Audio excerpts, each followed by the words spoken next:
उसमें कतराने का नहीं है और ना ही इसमें हिचकिचाना है, क्योंकि ये हमारा प्रोजेक्ट का हिस्सा है और इस प्रोजेक्ट के एक हिस्सा को हम कंप्लीट नहीं करेंगे तो बाद में अगर किसी किस्म का इंसिडेंट होता है तो वो उसमें इस बात का गारंटी देगा कि आपने ये या तो जैसे या रिस्क असेसमेंट को आपने समझा नहीं।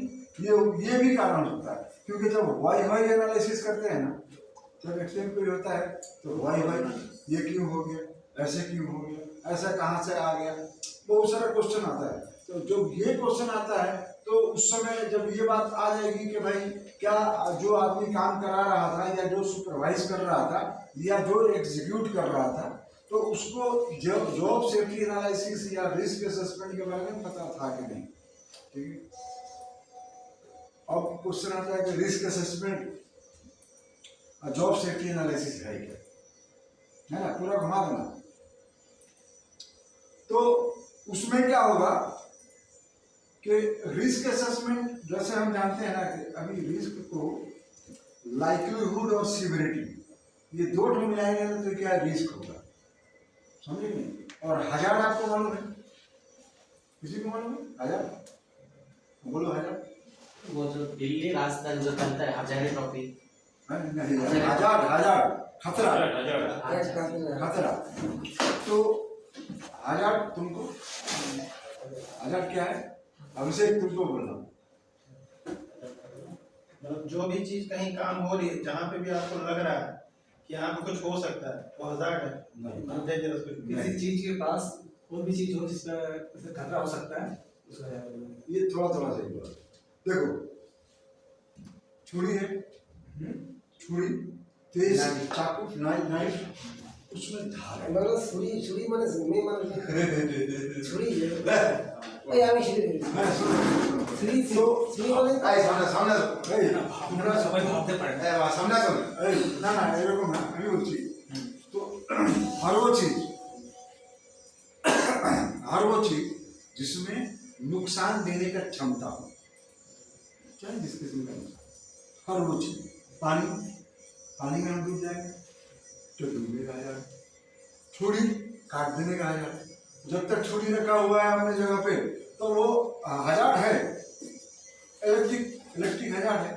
तो वो जब तक वो इंसुलेशन में केबल के अंदर में रह रहा है तो उसमें कोई खतरा नहीं, खतरा है बट रिस्क नहीं है। अब वो इंसुलेशन डैमेज होगा या फिर कहीं लूज कनेक्शन होगा जिसकी वजह से हीट डेवलप होगा और फायर पकड़ेगा तो वो रिस्क में आ गया। लेकिन हजार ऑलरेडी है, समझ में आ गया ना ये रिस्क में और हजार में क्या अंतर है।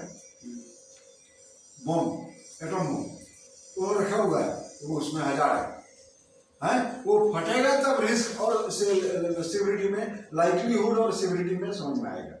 अब हम बात तो यहाँ तक क्लियर हो गया कि हजार और रिस्क में क्या अंतर है। रेट होना होता है या तो नहीं तो फिर वन वे हो जाएगा, बात समझ में नहीं आएगी तो हमको बताने का कोई मतलब नहीं। तो लाइक्लीहुड क्या है कि अभी हम 1 to 5 में रखते हैं क्योंकि वो कितना बार होगा, और सिविरिटी कितना वो भी 1 to 5 में है, लेकिन कितना डेंजर है। मान लीजिए कि 4 फीट से 5 फीट से या 10 फीट से कोई आदमी गिरता है, उसका जो सिविरिटी है वो ज्यादा होगा, उसको ज्यादा चोट लगेगा, ज्यादा फ्रैक्चर होगा। और एक 3 फीट से गिरता है उसका तो कम होगा। तो ये सिविरिटी है, और उसको कितना ज्यादा चोट लग रहा है उसको हम सिविरिटी। तो नॉर्मली हम लोग मैट्रिक्स में क्या करते हैं 1:5 और 1:5 लाइक्लीहुड को 1 से 5 के दरमियान में स्केल में रखते हैं और सिविरिटी को 1 से 5 के बीच में रखते हैं। समझ में आ गई। तो अभी हजार और रिस्क असेसमेंट खत्म हो गया। अब क्वेश्चन होता है कि भाई जॉब सेफ्टी एनालिसिस में और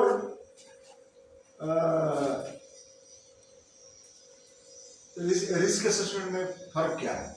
कोई सवाल पूछना तो चाहिए ना यार, तुमको सब सो रहा है, खाने में पीने।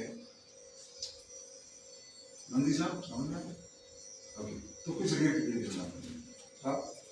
ओके, मैं मोहित समझ में आ रहा है? सर समझ में आ रहा है? बैठो ना तो ना, ठीक है, वो कर रहा है अपना काम। तो उसमें क्या हो जाएगा कि ये जो रिस्क असेसमेंट होता है ना, जब भी कोई प्रोजेक्ट हम टेंडर करते हैं तो उसमें सारे एक्टिविटी को एक साथ हम रिस्क असेसमेंट कर देते हैं, समझे कि नहीं?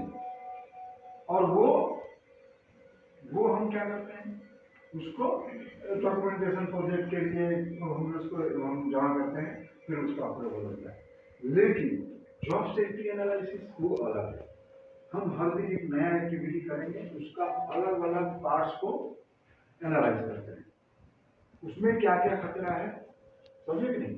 वो क्या क्या खतरा है, उसके हिसाब से हम अपना कंट्रोल मेजर्स करेंगे।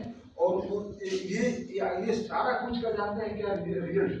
एक ही रिजल्ट है हमारा लॉ में होता है, फैक्ट्रीज एक्ट में और रूल्स में, इंफॉर्मेशन इंस्ट्रक्शन ट्रेनिंग सुपरविजन। क्या बोलता है? इंस्ट्रक्शन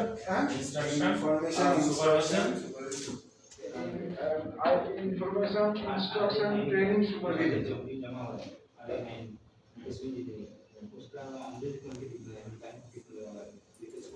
भाई 2 मिनट में हमारा काम खत्म हो जाएगा। क्वालिटी का होगा, पार्सल का ये सब देखने के लिए होगा कि अभी विजिट कौन जमा कर देगा?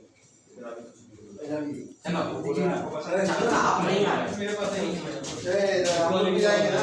हाँ, आप क्लास हो रहे हैं, क्लास अरे सर भाई लगे नहीं अभी बात करेगा ट्रेनिंग में पूरा बात है। सुन रहे तो अभी इसमें हमारा झमेला क्या हो जाता है? हमारा झमेला ये हो रहा है कि जब हम इस बात को जानते हैं कि भाई जॉब सेफ्टी एनालिसिस और रिस्क असेसमेंट है ना, अब उसका स्टेप हम आपको ऐसे ऐसे बताएंगे, है ना?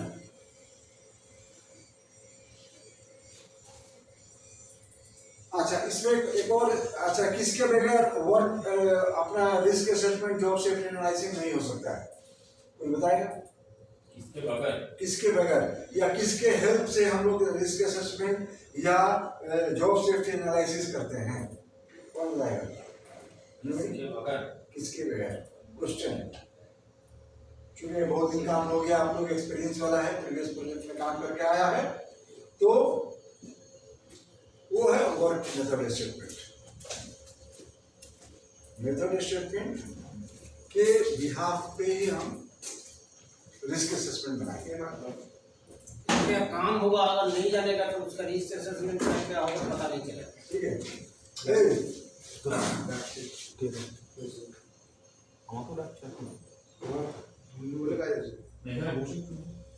ट्रेनिंग होतो 5 मिनट 10 मिनट में है।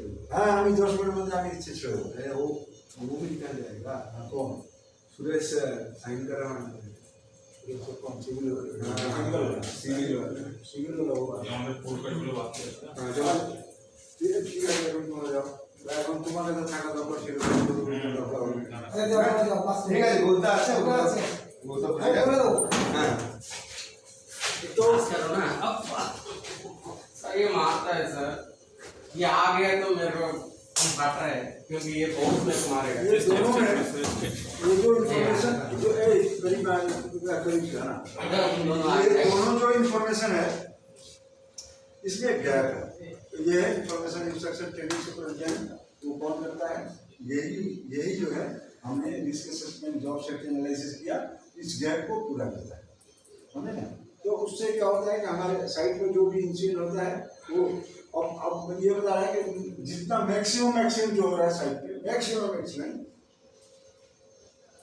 जो लोग काम करने वाले हैं उनको इस बात का पता नहीं होता है कि हम कौन सा एक्टिविटीज करेंगे और उस एक्टिविटी को करने के लिए हमको क्या क्या काम की जरूरत है, किस किस चीज़ की जरूरत है, बेसिक नॉलेज उनको नहीं होता। मिसाल के तौर पर अगर अनट्रेंड आदमी एक साइट पर आया और उसको वो लकड़ी काटने वाला उत्सव मशीन को चलाने के लिए बोल दिया, हो गया अपना हाथ काट लिया, उंगली काट ली, उसको ट्रेनिंग तो नहीं। तो ये जानना होता है। दूसरा है, उसको मालूम भी होना चाहिए कि इसका कंट्रोल मेजर क्या है, हम कैसे इससे बचेंगे। खतरा तो रहेगा और खतरा को बचाने के लिए हमको उसमें कम लेकर आना पड़ेगा। तो ये एक पॉइंट है। और उसमें सबसे बड़ा जो है मेथड स्टेटमेंट जो है, मेथड स्टेटमेंट और रिस्क असेसमेंट और जॉब सेफ्टी एनालिसिस का control cover this by giving the people the necessary training and information. तो जैसे हम लोग दे रहे हैं कि अभी जॉब सेफ्टी एनालिसिस में या फिर जो भी इंफॉर्मेशन ये ट्रेनिंग देना बहुत जरूरी है। और आप नया नया टीम को लेकर आ रहे हैं, नया कुछ कर रहे हैं, तो आपको उसमें ये बताना है, आपको कुछ ट्रेनिंग देना है, उसमें अलग से कुछ ट्रेनिंग देने की जरूरत नहीं, क्योंकि आप सुपरवाइजर है, आपको मालूम है कि हमको बेसिक क्या करना होगा, हमको लेडर लगाना होगा, लेडर को बांधना पड़ेगा, उसके साथ हाइट पर है तो सेफ्टी चाहिए, लाइफ लाइन चाहिए, या फिर अगर किसी कोई हाइट पर काम कर रहे हैं, वर्किंग प्लेटफॉर्म पे काम कर रहे हैं, तो उसमें मैंने इसका फोल्डिंग का सारा सिस्टम होना चाहिए, मिड रेल, हैंड रेल, और फिर उसके बाद शोल्डर के ऊपर में एंकर पॉइंट, जो वो आदमी